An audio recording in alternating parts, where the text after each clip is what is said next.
Então, vamos ao nosso assunto de hoje. Qual a importância do estudo da Bíblia? E quero te convidar a abrir a sua Bíblia no livro de Neemias, capítulo 8. Nós vamos trabalhar alguns textos e esse vai ser o primeiro que a gente vai trabalhar.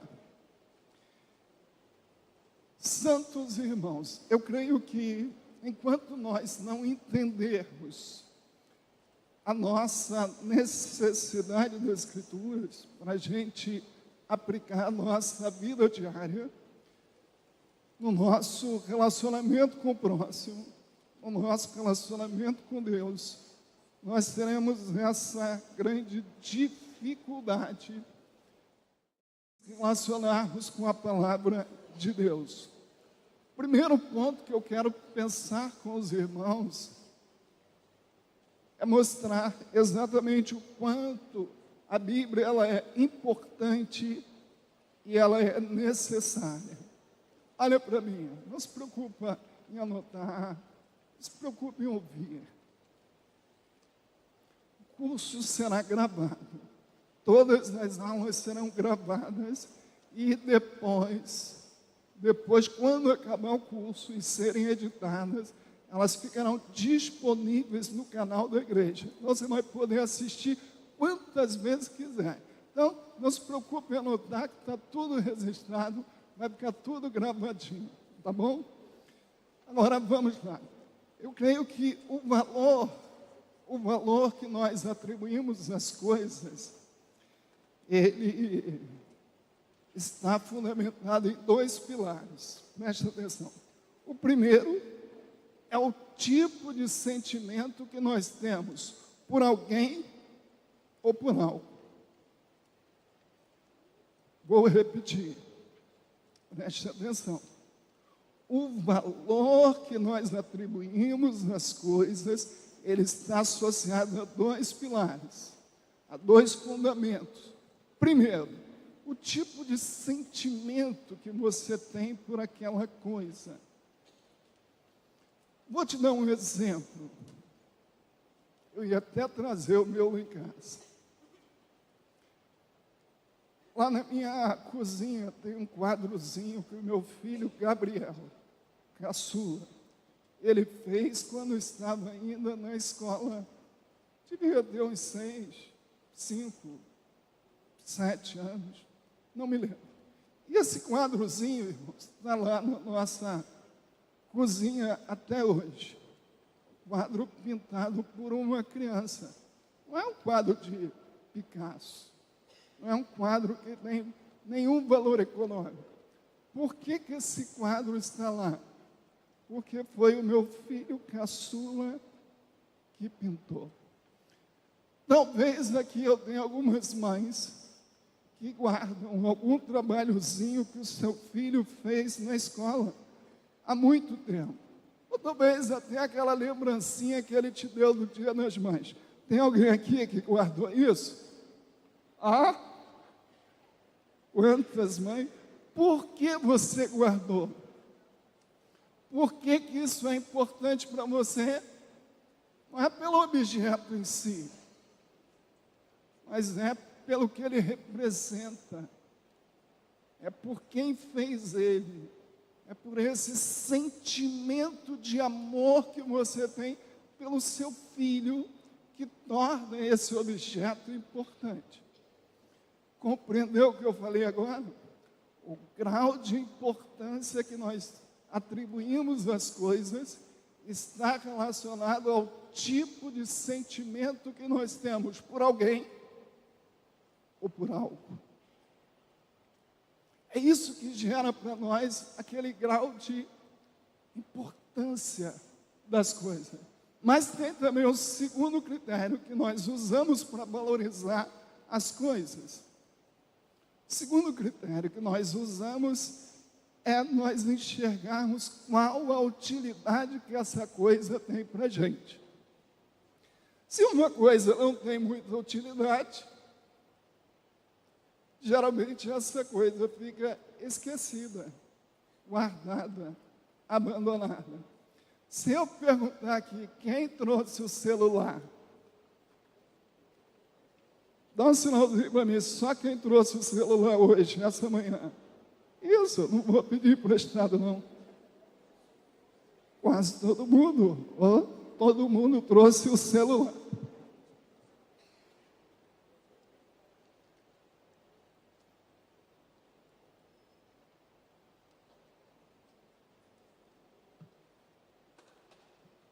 Por que você trouxe o celular? Porque você ama o celular? Não, você não ama o celular.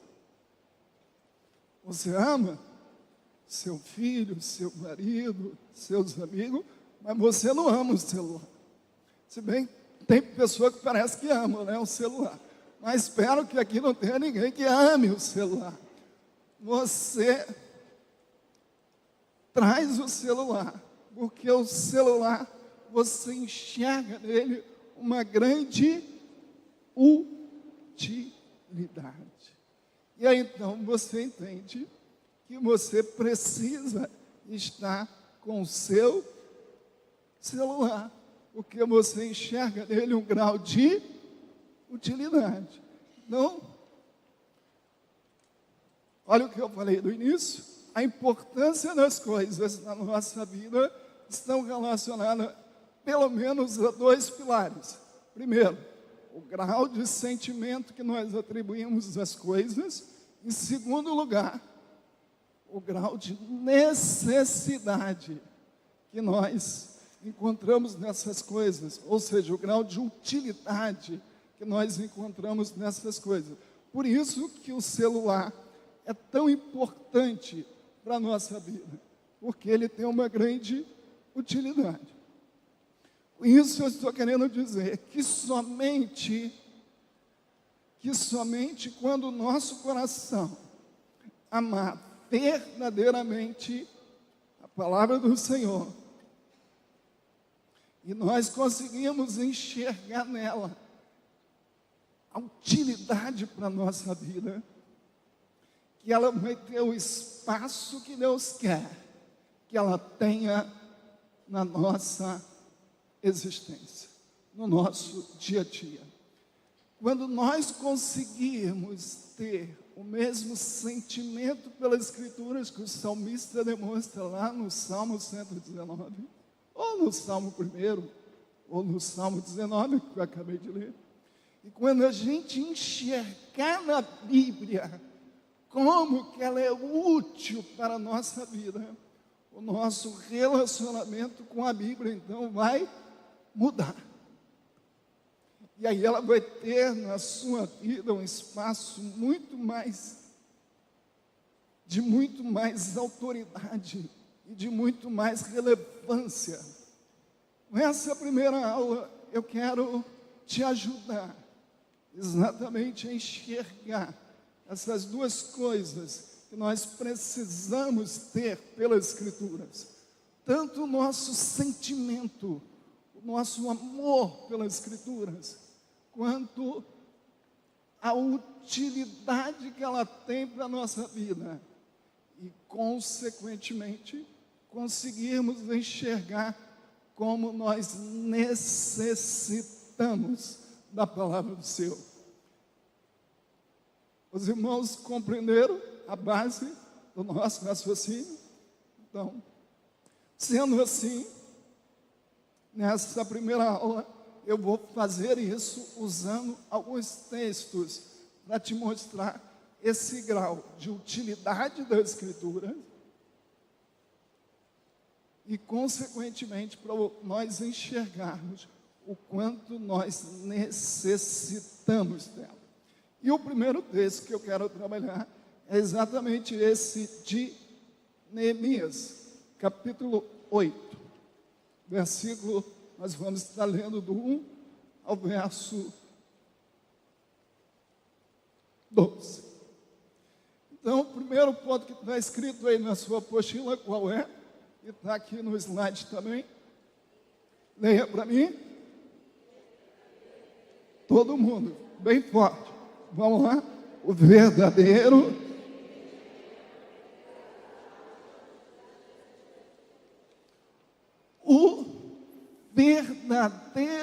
entendimento é resultado do estudo das Escrituras. Vamos então ao texto. João, Neemias capítulo 8. Em chegando o 7º mês, e estando os filhos de Israel nas suas cidades, todo o povo se ajuntou como um só homem na praça, diante da porta das águas. E disseram a Esdras, o escriba, que trouxesse o livro da lei de Moisés, que o Senhor tinha prescrito a Israel. Esdras, o sacerdote, trouxe a lei perante a congregação, tanto de homens como de mulheres, e de todos os que eram capazes de entender o que ouviam. Só isso, olha um minutinho, 2 pontos que eu quero destacar para vocês. Primeiro, a congregação pede a Esdras, que era o escriba e sacerdote, que trouxesse o quê? O livro da lei. Vejam a disposição do povo, o interesse do povo em ouvir a leitura do livro da lei. E agora observe nesse verso de número 2, que pela primeira vez vai aparecer aqui no texto a expressão entender, ou seja, ele trouxe o livro da lei e ele ia começar a ler para todas aquelas pessoas que tinham condições de entender. Isso significa dizer o seguinte: adolescente, jovem, homem, mulher, todo mundo que não fosse assim tão novinho, que não tinha capacidade de entender, estava ali naquela grande assembleia para poder participarem, assim como nós estamos aqui, do que seria ministrado agora por Esdras. Prossiga, João. Era o primeiro dia do 7º mês, e leu no livro diante da praça, que está à fronteira à porta das águas, desde a alva até o meio-dia, perante homens e mulheres e os que podiam entender. E todo o povo tinha os ouvidos atentos ao livro da lei. Esdras, o escriba, estava num púlpito de madeira que fizeram para aquele fim. Estavam em pé junto a ele, à sua direita, Matitias, Sema, Anaías, Urias, Ilquias e Maazéias, e à sua esquerda, Pedaías, Misael, Malquias, Razum, Rasbadana, Zacarias e Mesulão. Esdras abriu o livro à vista de todo o povo, porque estava acima dele. Abrindo-o ele, todo o povo se pôs em pé. Esdras bendisse ao Senhor, o grande Deus. E todo o povo respondeu: Amém, Amém. E levantando as mãos, inclinaram-se e adoraram o Senhor com o rosto em terra. E Jesua, Bani, Zerabias, Jamim, Acube, Zebatai, Odias, Maazéias, Quelita, Azarias, Josabade, Hanã, Pedaías e os levitas ensinavam o povo na lei. E o povo estava no seu lugar. Leram no livro, na lei de Deus, claramente, dando explicações de maneira que entendessem o que se lia. Neemias, que era o governador, e Esdras, sacerdote e escriba, e os levitas que ensinavam todo o povo, lhe disseram: Este dia é consagrado ao Senhor vosso Deus, pelo que não pranteeis, nem choreis, porque todo o povo chorava, ouvindo as palavras da lei. Sim, um minutinho, João. Observaram aí. O verso 8 destaca mais uma vez a expressão entender-se. E em razão desse entendimento, o verso 9 mostra o que aconteceu quando o povo entendeu. Olha o final do verso, o que está escrito? Porque todo o povo fazia o quê? Chorava, ouvindo as palavras da lei. O que esse texto está nos mostrando é o que acontece, quais são os resultados quando nós entendemos corretamente o texto. Ou seja, Esdras estava lendo, estava explicando para o povo o conteúdo da lei de Deus. E porque o povo conseguiu entender, o resultado aconteceu. Com isso eu estou querendo explicar aos irmãos, para que nós possamos ter os resultados que a Escritura pode produzir na nossa vida, nós temos que ter a compreensão correta do texto bíblico, porque Deus só pode trabalhar com o seu verdadeiro entendimento da sua palavra. E aqui o povo chora. Por que o povo chora? O povo chora porque o povo lembrou-se de tudo que a lei estava dizendo para eles não fazerem, e eles fizeram. Quando você lê o Pentateuco, quando você lê lá Êxodo, Levítico, Números, Deuteronômio, você vê Deus repetindo: não façam isso, isso, isso, isso, isso, isso. Se vocês fizerem isso, isso, isso, dois exemplos, é o capítulo 28 e o capítulo 29 de Deuteronômio. Se vocês fizerem, vocês vão arcar com alto preço. E quando Esdras lê, então, a lei, eles voltam para a sua história e eles verificam, então, tudo o que aconteceu com eles, com seus antepassados, que foi resultado da sua própria desobediência. Então, o que a Escritura produziu no coração deles? Repita comigo: arrependimento. Por isso que eles leram, ouviram e choraram, ouvindo as palavras da lei. Pula para o verso de número 12, João.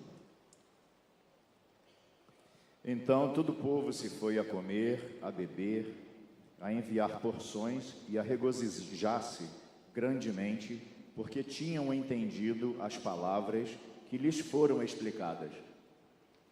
Irmãos, esse texto, então, ele está bem claro para nós, mostrando que os resultados do verdadeiro entendimento da Escritura, eles podem acontecer na nossa vida, mas para que eles aconteçam na nossa vida, nós temos que fazer o quê? O que nós estamos fazendo nessa manhã: ouvir a palavra de Deus, estudar a palavra de Deus. E se você tiver uma canetinha aí, eu sugiro você grifar na sua Bíblia, assim como está grifado aqui na minha, a última parte do verso que diz assim: porque tinham entendido as palavras que lhes foram explicadas. Então, repita comigo: o segredo está no entendimento. Às vezes você encontra com pessoas,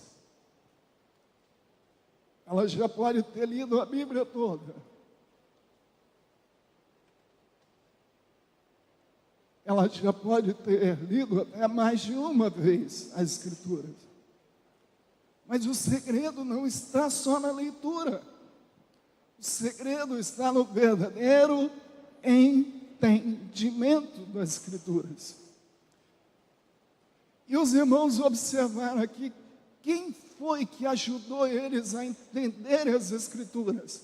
Nesse texto, quem foi que ajudou? Quem explicou para eles o texto? Esdras, que era o responsável.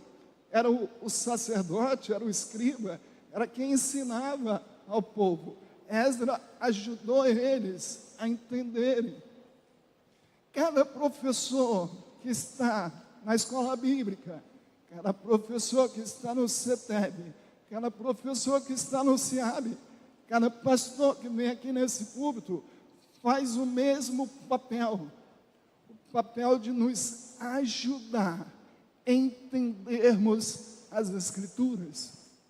Por isso que na sabedoria de Deus, quando você lê lá em Efésios capítulo 4, quando Deus distribui os dons à igreja, está lá, pastores e mestres.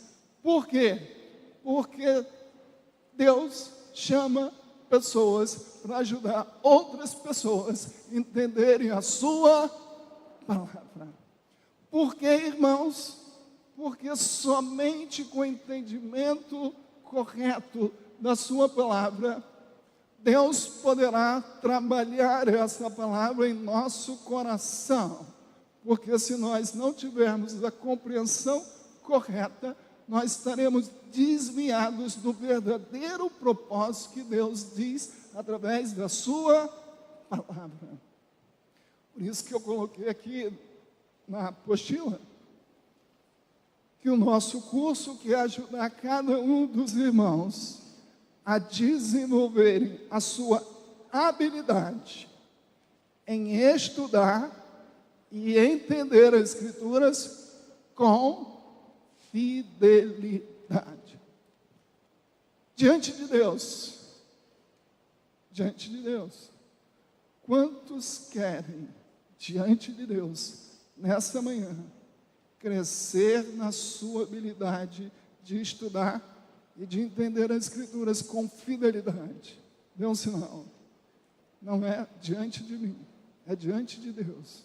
Se você quer crescer na sua habilidade de entender as Escrituras. Então, esse primeiro texto eu coloquei aqui para mostrar exatamente para os irmãos que não temos tempo para trabalhar todo o restante do texto, mas aqui houve um grande avivamento na vida do povo, que começou com o quê?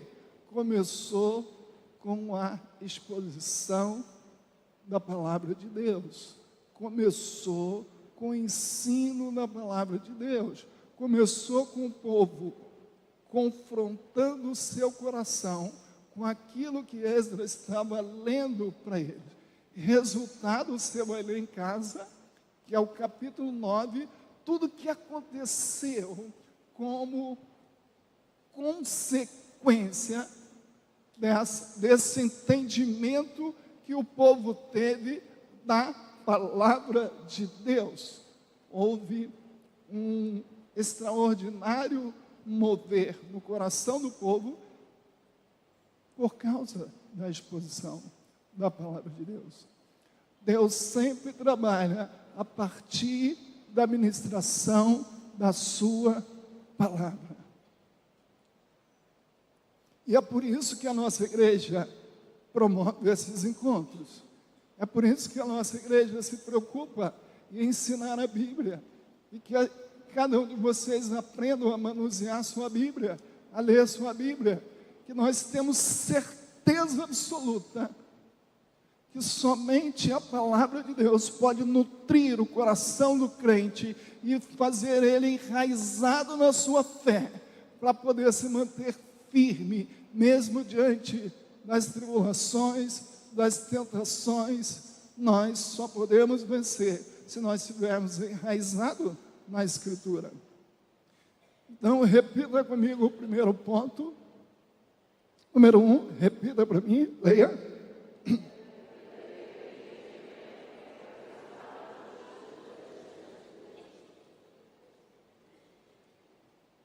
Isso, grave isso. Esse é um propósito que eu tenho com vocês nessa manhã. Que você saia daqui convencido da necessidade que nós temos de ter o verdadeiro entendimento. Irmãos, por que eu estou falando aqui do verdadeiro entendimento? Você vai ver na aula da semana que vem com o pastor Gabriel, e a outra aula, princípios de interpretação, eles vão trazer muitos exemplos de como que as pessoas leem o texto e afirmam coisa que o texto não diz. E aí, consequentemente, ele leu o texto, mas entendeu totalmente diferente daquilo que o texto diz. Rapidinho, só para me fechar esse assunto, para te conectar já na aula da semana que vem, como estudar a Bíblia, aula da semana que vem, e na outra, princípio de interpretação, tem pessoa que lê o versículo lá, Filipenses 4:13. Posso todas as coisas daquele que me fortalece. Então, ele chega lá, estou querendo um carro novo. Não vou comprar esse carro aqui, porque afinal de contas a vida é pela fé. Eu não tenho dinheiro no banco, meu salário não dá para pagar. Mas ele vai fazer uma interpretação equivocada no texto e vai entender que ele pode tudo, já que o segredo é ter fé. Se você tem fé, você não fica doente. Você compra o que não tem dinheiro, porque afinal de contas está escrito. O que ele está fazendo? Ele está fazendo um entendimento totalmente diferente do que o texto diz.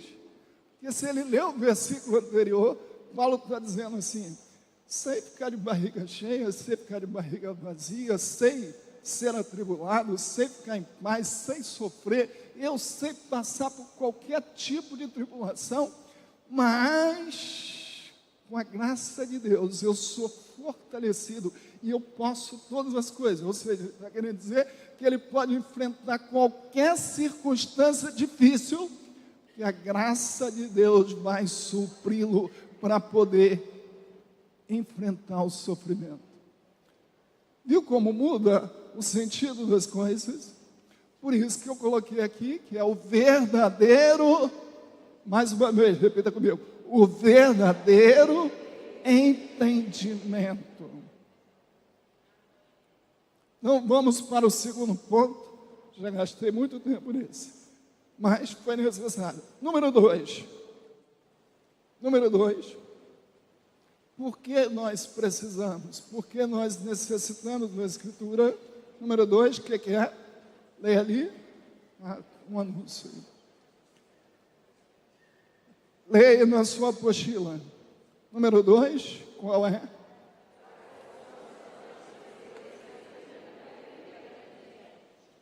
Mais uma vez, leia de novo.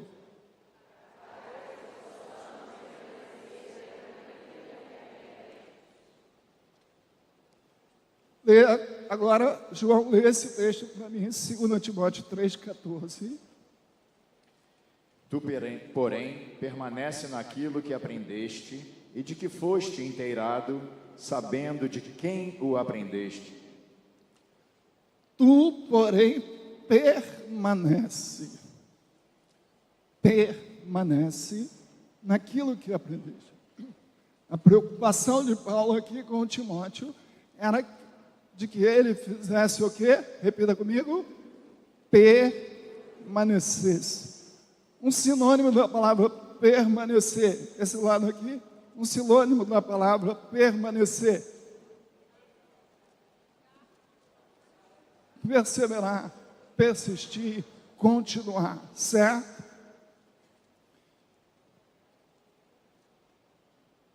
Nós, no nosso tempo, existem ainda muitas ameaças que surgem dentro e fora da igreja para poder tentar que nós não venhamos a permanecer. Esses perigos, essas ameaças, irmãos, elas estão aqui dentro e estão fora da igreja. São ameaças, são perigos que todos nós enfrentamos, cujo objetivo é fazer com que nós nos desviemos da nossa jornada.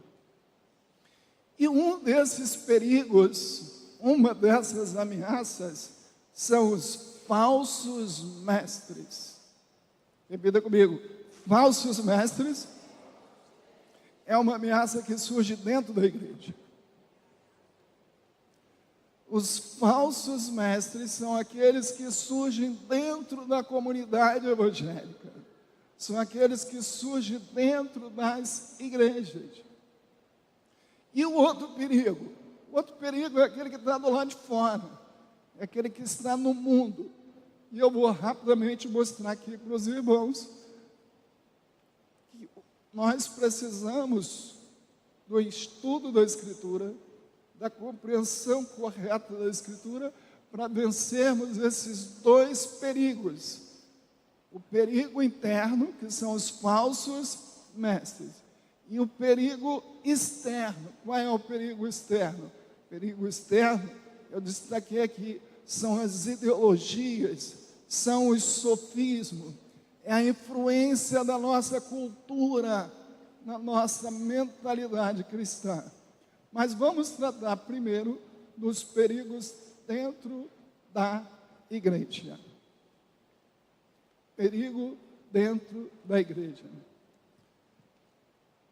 Assim como foi nos dias dos apóstolos, especialmente nos dias de Paulo, várias cartas do apóstolo Paulo foram escritas para poder combater algum tipo de ensino errado que surgia dentro da igreja. Vamos ler, por exemplo, Gálatas 1, capítulo 1, versos 6 a 9. Paulo escreve essa carta para poder combater o ensino dos falsos mestres, chamados judaizantes, que surgiram dentro da comunidade cristã. E estava crescendo. E olha o que Paulo diz aí em Gálatas capítulo 1, versos 6 a 9. Leia, João, por favor. Admira-me que estejais passando tão depressa daquele que vos chamou na graça de Cristo para outro evangelho, o qual não é outro, senão que há alguns que vos perturbam e querem perverter o evangelho de Cristo. Mas ainda que nós, ou mesmo um anjo vindo do céu, vos pregue evangelho que vá além do que vos temos pregado, seja anátema. Assim, como já dissemos, e agora repito, se alguém vos prega evangelho que vá além daquele que recebestes, seja anátema. O que estava surgindo aqui? Paulo estava admirado com aqueles irmãos. Como que eles ficaram tão impressionados, como eles se deixaram levar pelo ensino dos falsos mestres, que estavam apresentando para eles o que? Repita comigo, outro evangelho.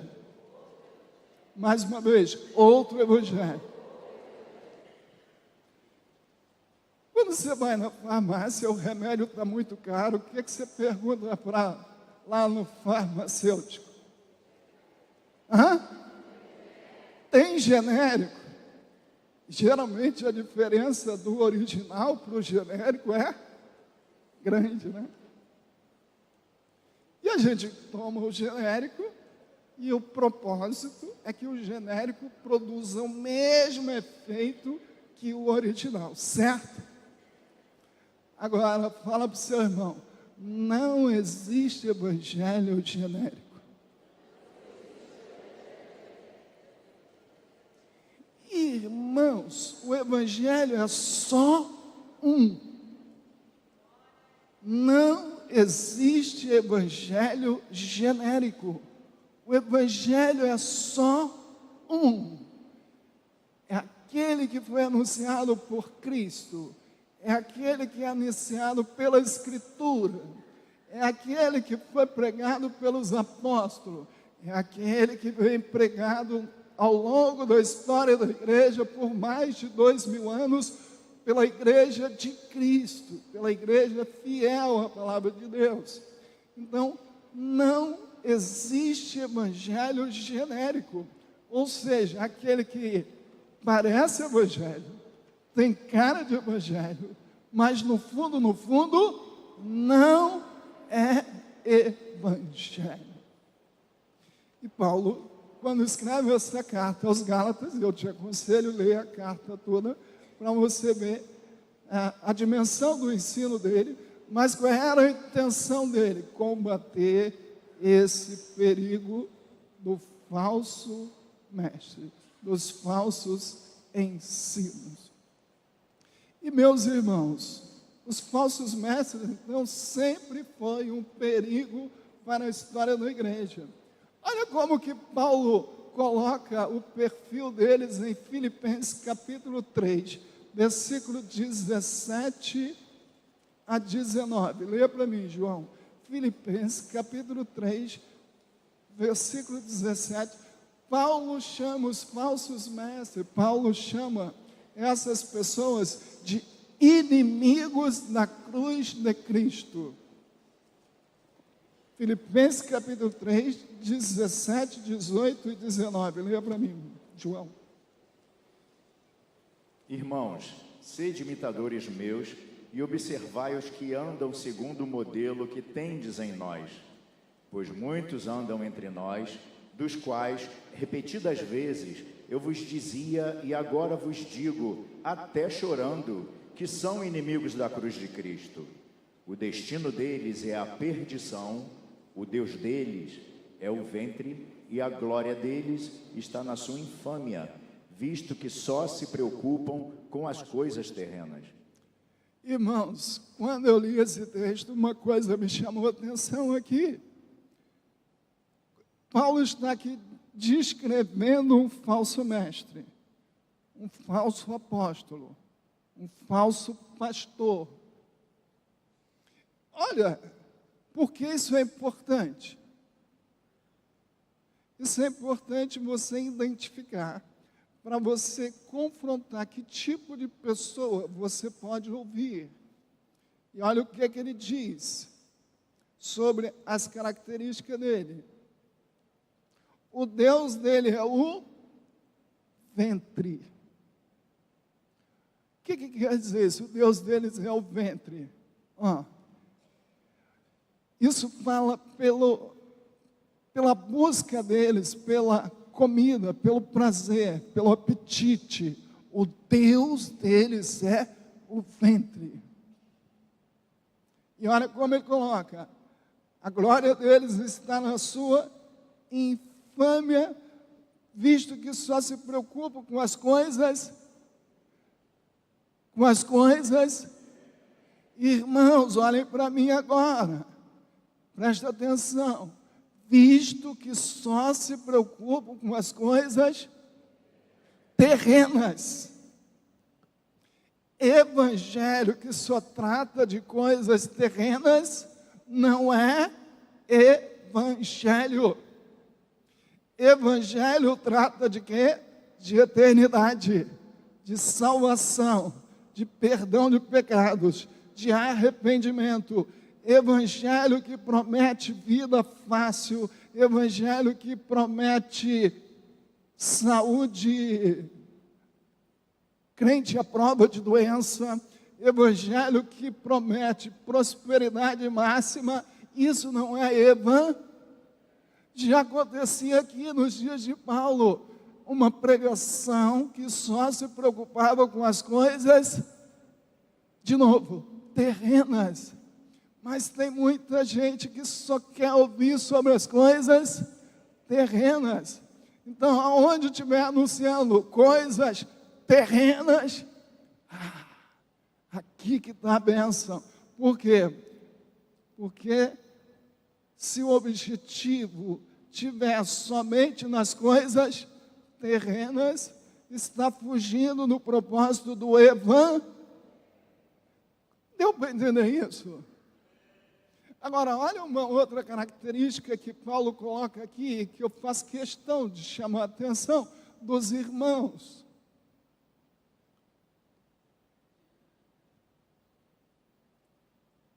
Está no verso de número 18. Ele fala que esses falsos mestres, eles são manipuladores de emoções. Olha como ele coloca, até chorando. Olha, está no verso de número 18. Até chorando. Está na sua Bíblia. Até chorando. Quem foi que disse que o choro é símbolo de integridade espiritual? Quem foi que disse que o choro sempre é símbolo de autoridade espiritual? Até chorando. Aquele pregador, ele prega assim, chorando. O falso profeta também prega chorando. O falso mestre também prega chorando. Prega chorando para manipular as emoções das pessoas. Prega chorando para conduzir as pessoas a um estado emocional. Pregar chorando não é símbolo de genuinidade do Evangelho.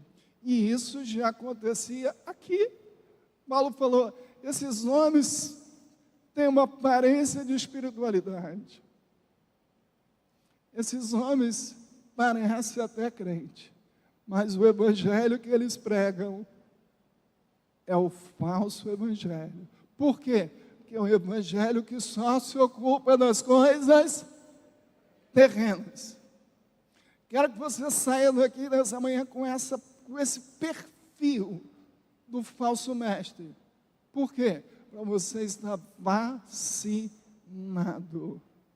quanto tipo de pessoa que nós podemos ouvir. Então, qual o título desse segundo ponto? Leia para mim.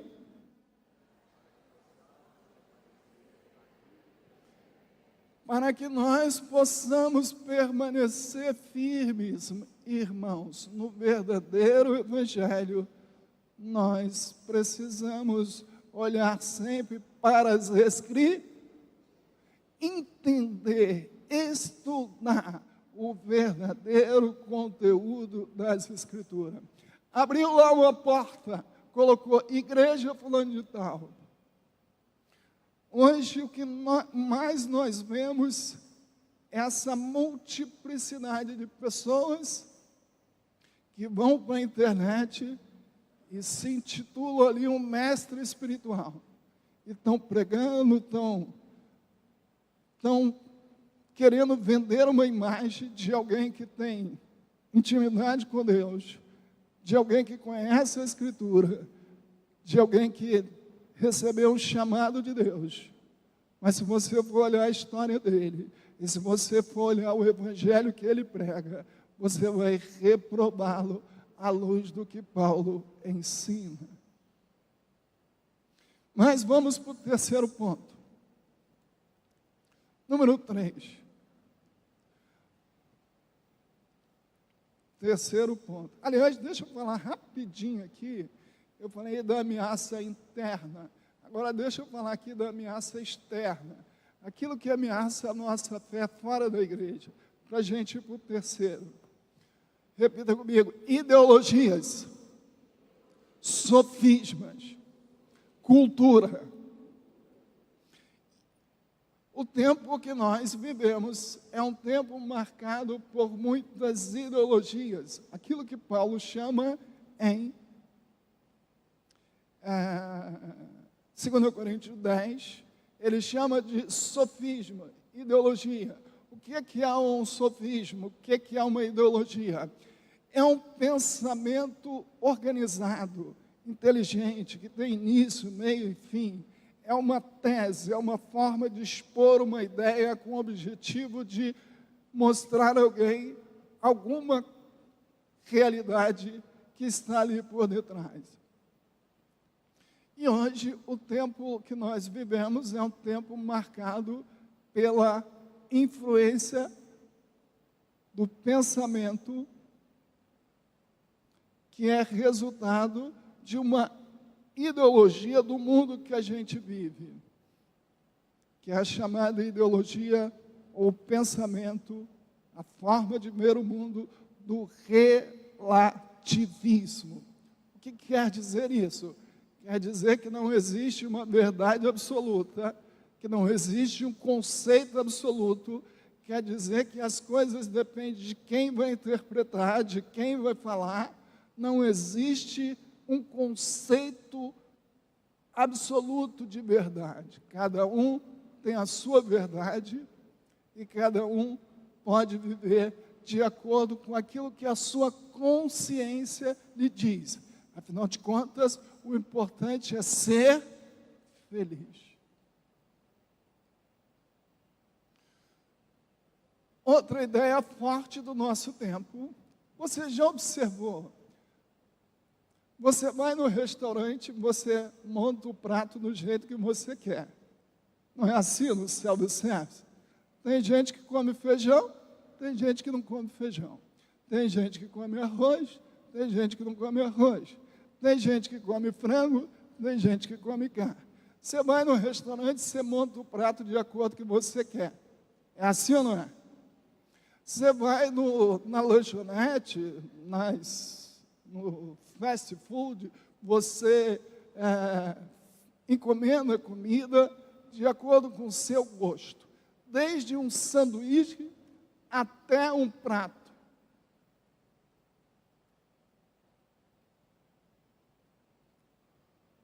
Toda a estrutura da nossa sociedade, ela é preparada para não nos contrariar, para poder satisfazer a nossa vontade. As crianças na escola,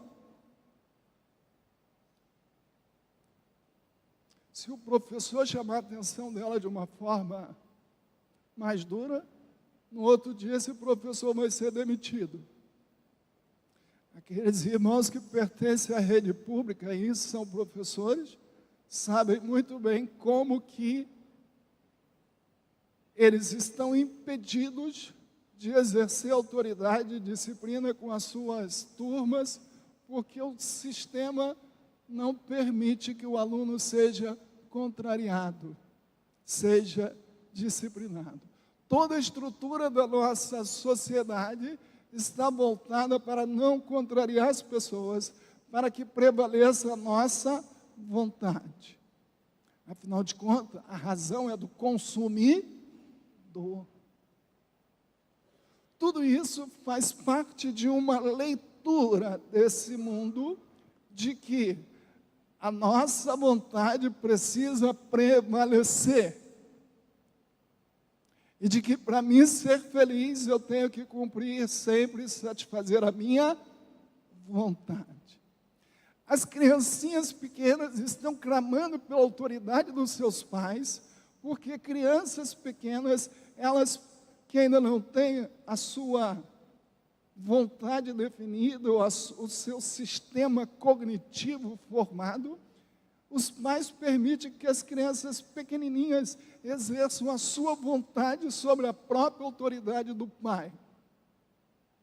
É comum você no restaurante entrar e ver uma criancinha de 2 anos e a mãe perguntando assim, o que você quer comer? Os psicólogos que estão aqui sabem melhor do que eu sobre isso. Me parece que uma criança de 2 anos ainda não sabe discernir o que ela quer comer. Porque quem sabe o que é bom para o alimento dela é o papai e a mãe. Mas toda a estrutura da sociedade está voltada para que a nossa vontade não seja contraria. E sabe o que acontece conosco? Nós então nos tornamos uma geração de pessoas onde o nosso ídolo é a nossa vontade.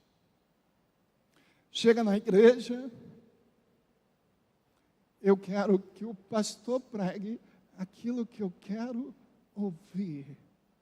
Senão eu vou trocar de igreja. Eu venho no culto, eu não gostei do culto. E quem te falou que culto é para mim gostar? O culto é para o Senhor. O destinatário do culto é o Senhor. Eu não gostei do culto. E aonde está na Bíblia que nós temos que gostar do culto? Tudo isso faz parte, então, dessa estrutura da sociedade que acaba minando o nosso pensamento, a nossa forma de ver a fé cristã, porque nós acabamos sendo contaminados pelo espírito desse mundo, que é o espírito que a nossa vontade é o nosso ídolo, a nossa vontade é o nosso Deus. Por que que um homem, depois de 30 anos, se separa da esposa? Porque uma esposa, depois de 30 anos, se separa do marido, não estou mais com vontade de continuar casado. É a estrutura desse mundo de endeusamento, ou de construir um ídolo da nossa vontade. E a palavra de Deus nos alerta para que a nossa mente não seja contaminada pelas ideias erradas do mundo, pela cultura anticristã, pelas ideologias que querem ditar a nossa forma de ver, a nossa forma de enxergar Deus e de nos relacionarmos com Ele.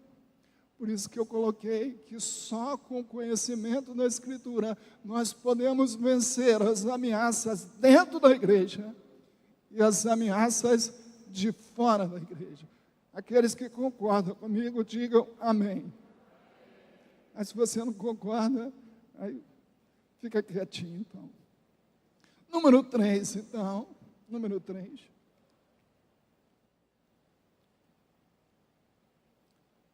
Aqui temos mais um desafio. Ô, João, abre direto em Juízes capítulo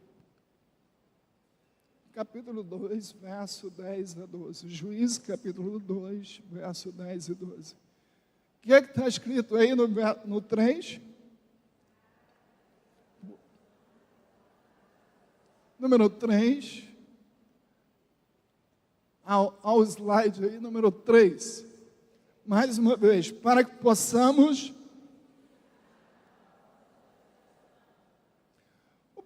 O primeiro texto aqui, que eu coloquei aqui na apostila,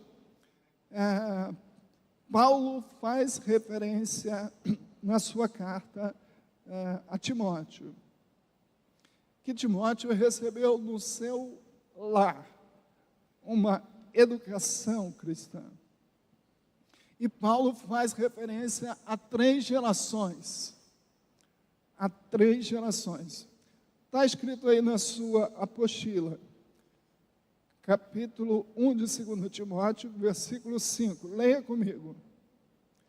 Pela recordação, está na sua apostila, que guardo de tua fé, sem fingimento, e mesmo que primeiramente habitou aonde? Na sua avó, Lóide, e em tua mãe, Eunice, eu estou certo que também em ti. Verso 15, e que desde a infância sabe as sagradas letras, que pode tornar-te o quê? Sábio para a salvação pela fé em Cristo Jesus. Paulo destaca aqui que durante 3 gerações, Paulo fala da avó, fala da mãe e fala do filho. Paulo fala de uma continuidade no processo de educação cristã, de formação cristã. Queridos irmãos, todos nós que somos pais, que somos avós, que temos nossas famílias, nós temos esse compromisso de que a nossa fé seja passada para a próxima geração. E para que nós possamos passar a verdadeira fé para a próxima geração, nós temos que conhecer essa fé, nós temos que estudar essa fé, nós temos que amar essa fé que está nas Escrituras. A Bíblia nos fala de um exemplo triste que aconteceu, que está em Juízes capítulo 2, versículo 10 e 12, que o João vai ler para nós, Mas antes, deixa eu te situar no contexto. Israel, o povo de Israel, tinha saído do Egito. Lembra que eles saíram do Egito, peregrinaram no deserto e agora chegaram na terra de Canaã. Quando eles chegaram na terra de Canaã, o que aconteceu? Atenção, alunos do SEAB aí. Quem já fez SEAB? Levanta a mão aqui para mim. Bastante gente já fez. Mas tem gente que ainda não fez ainda. Você estudou lá que quando eles chegam na terra de Canaã, inicia o momento de divisão da terra, de acordo com as tribos, certo? Cada tribo, então, está lá no livro de Josué. Cada tribo, então, recebeu a sua porção de terra, certo? E quando eles chegaram ali, na sua porção de terra, o que eles foram fazer? Dá para imaginar o que eles foram fazer? Eles foram cultivar a sua terra, foram construir suas casas, foram fazer suas plantações, seus rebanhos, seus gados, eles foram cuidar da vida. Só que eles ficaram tão envolvidos em cuidar da vida, em cuidar dos seus animais, cuidar das suas prestações, cuidar da sua terra. A nova geração que foi surgindo, ela só via lá o pai envolvido lá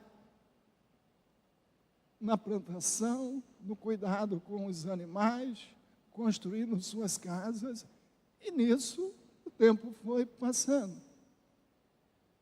E aí então chega esse verso de número 10 a 12. Leia para mim.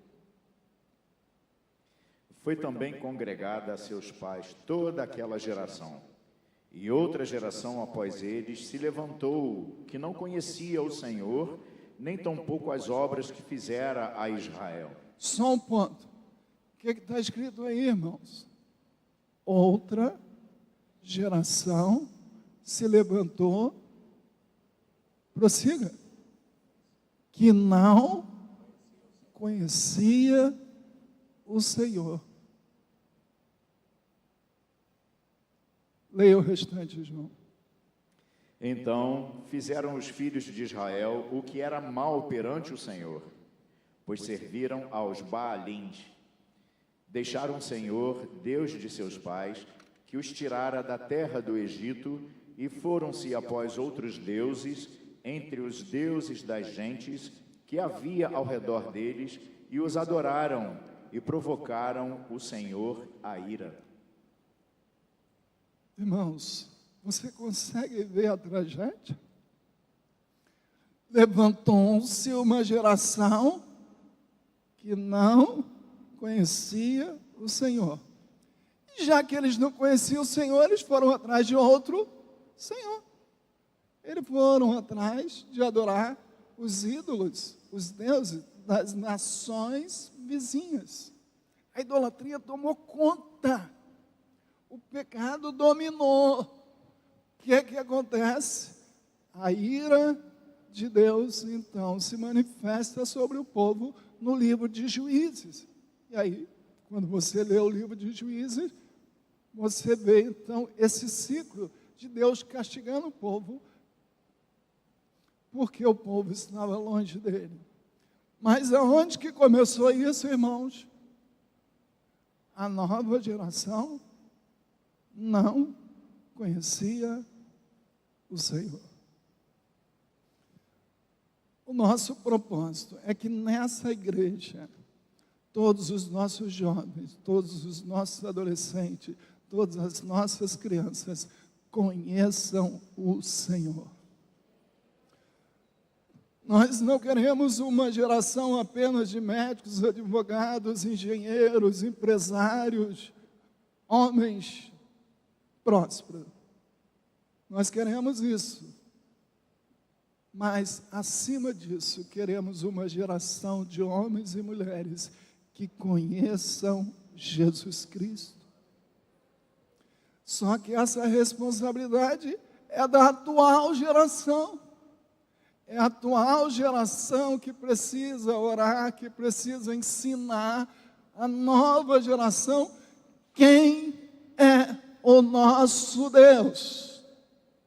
Aquela geração se calou, aquela geração não contou para a nova geração quem era o Deus de Abraão, o Deus de Isaac, o Deus de Jacó, o Deus de Moisés. Eles se calaram, eles se silenciaram, eles ficaram só envolvidos nas suas tarefas e esqueceram de passar à nova geração o conhecimento de Deus.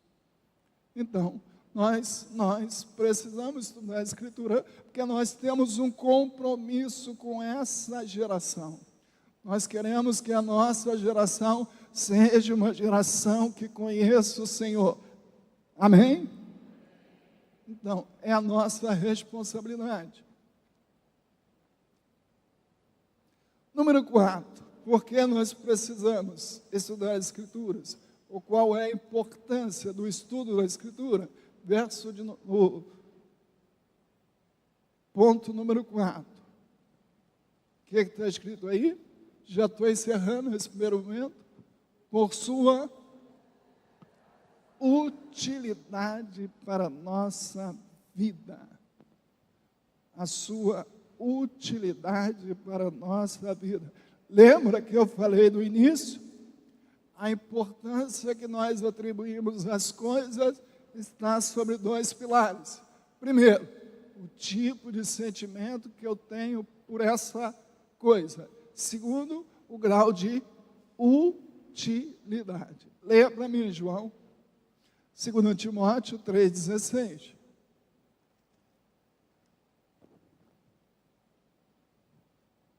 Toda a Escritura é inspirada por Deus e útil para o ensino, para a repreensão, para a correção, para a educação na justiça. Olha para mim. Quero que você destaque aí 4 palavras nesse texto, no qual reside essa demonstração, qual é a utilidade que a Bíblia tem para nós. Repita comigo: ensino, repreensão, correção e educação.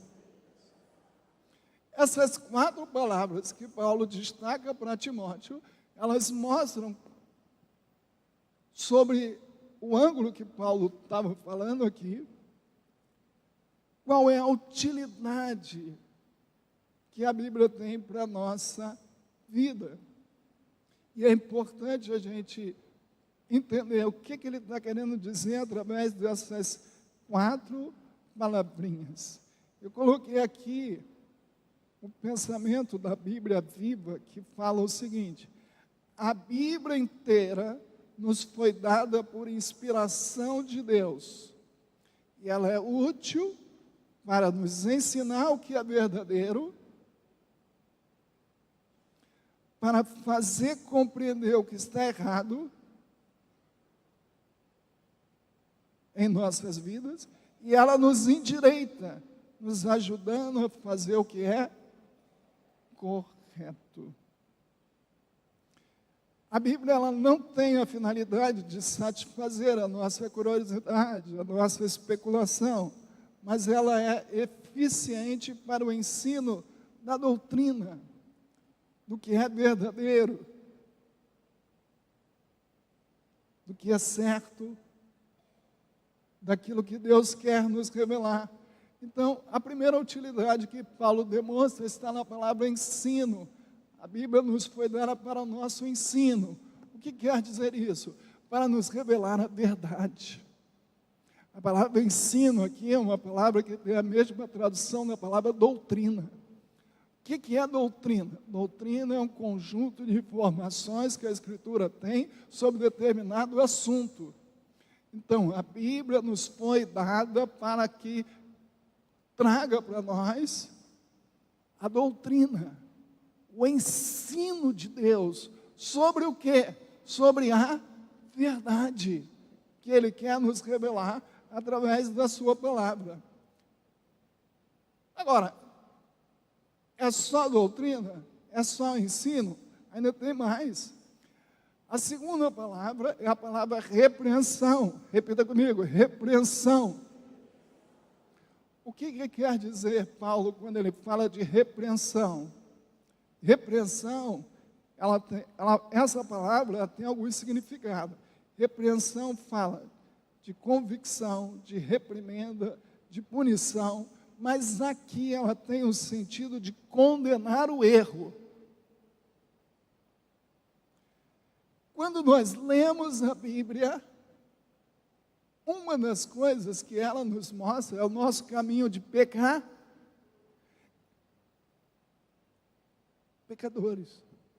Vou dar um exemplo. Aquele irmão que brigou com outro irmão e não fala com outro irmão. Quando ele lê a Bíblia, ela mostra para ele o caminho do perdão, que o bicho pregou aqui segunda-feira. Ele está com o coração cheio de mágoa, cheio de ressentimento. Então, quando ele lê a Bíblia mostra para ele o seu erro. É esse conteúdo da repreensão. Mas só repreensão? Não. A Bíblia também, ela fala da correção. Qual é o sentido de correção? O sentido de correção é o sentido de aprimoramento. É o sentido de aperfeiçoamento. Você já é um cristão. Você já é um servo de Cristo. Você já ama Cristo. Você já faz parte da igreja de Cristo. Está tudo bem? Parou por aí? Parou? Quem acha que parou? Não parou. O propósito da Escritura é o nosso aprimoramento. É o nosso amadurecimento. É que a imagem de Cristo em nós, ela cresça em nosso caráter e a gente se torne cada dia mais parecido com Jesus Cristo.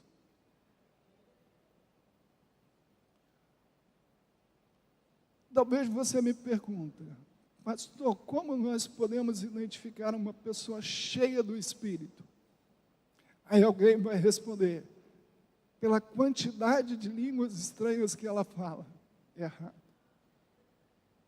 Por quantas vezes ela vem na igreja? Errado. Pelo tamanho do dízimo dela? Errado. Sabe como nós identificamos a pessoa cheia do Espírito? É o quanto ela se parece com Jesus Cristo. Isso é revelado quando Paulo ensina aos Gálatas sobre o fruto do Espírito, que tem por objetivo nos identificar o nosso caráter humano e pecador com o caráter de Cristo. Mas o tempo já acabou, já passei até nessa aula. Então, agora não dá tempo de concluir a apostila tudo, mas você vai lê-la em casa, o restante, principalmente esse ponto número 8. Eu queria que o tempo desse, mas o tempo não dá para a gente falar. E eu quero que você leia com muito carinho o restante da apostila. Todas as apostilas, irmãos, têm mais conteúdo do que a gente vai falar aqui. Por quê? Porque a aula ela só tem 50, 60 minutos de duração e a gente coloca na apostila um pouco mais de conteúdo para que você leve para casa e continue desenvolvendo o tema. Então, vou ter que parar aqui, porque o nosso tempo já encerrou, mas sugiro a você que leia o restante em sua casa, que esse restante também é muito importante, mas nós não teremos tempo para comentá-lo. Então, nós vamos encerrar aqui essa primeira parte, vou estar orando, e agora os irmãos estarão descendo para tomar o cafezinho lá embaixo, tá? Vamos estar de pé. Na segunda aula, nós vamos abordar um outro ponto, e assim que terminar, a gente retorna para o nosso segundo tempo. Vamos estar de pé, eu quero orar pelos irmãos e pelo café.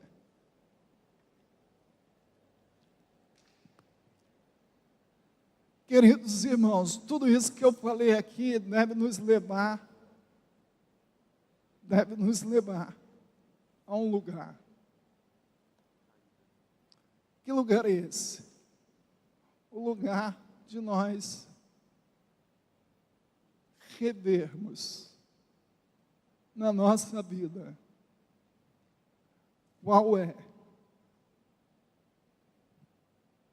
o lugar ou a importância na nossa rotina diária que nós atribuímos às Escrituras.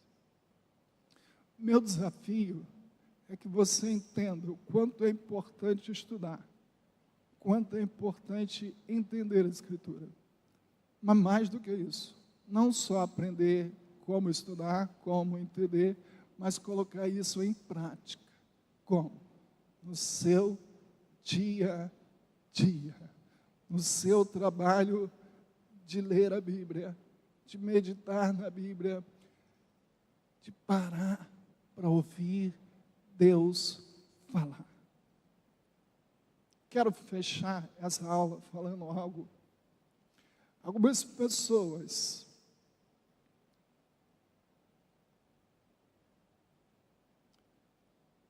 acham que a sua vida espiritual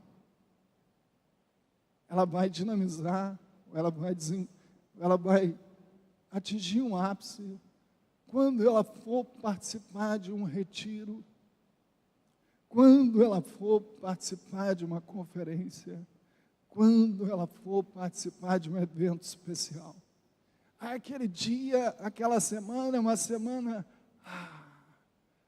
de fervor na sua vida. Meus irmãos, o que Deus quer não é que a nossa vida dependa de um retiro, dependa de uma conferência, dependa de um evento. O que Deus quer é diariamente, presta atenção, diariamente, renovar o nosso coração, incendiar nossa alma, fortalecer nosso espírito e nos equipar para a batalha. Mas como Ele faz isso? Ele faz isso quando nós abrimos a sua palavra e quando nós dobramos os nossos joelhos. É aí que Deus, então, se revela a nós, através da sua palavra, e o nosso coração, então, ele é renovado pelo poder da sua palavra. É isso que Deus quer. E esse é o meu desejo para cada um dos irmãos, que a sua vida espiritual seja uma vida fervorosa, seu coração esteja aquecido pela palavra de Deus. Mas só quando você vier na igreja? Só no culto? Só na vigília? Não. Todos os dias, no seu quarto, você e Deus. Santo Deus, nós encerramos esse primeiro momento.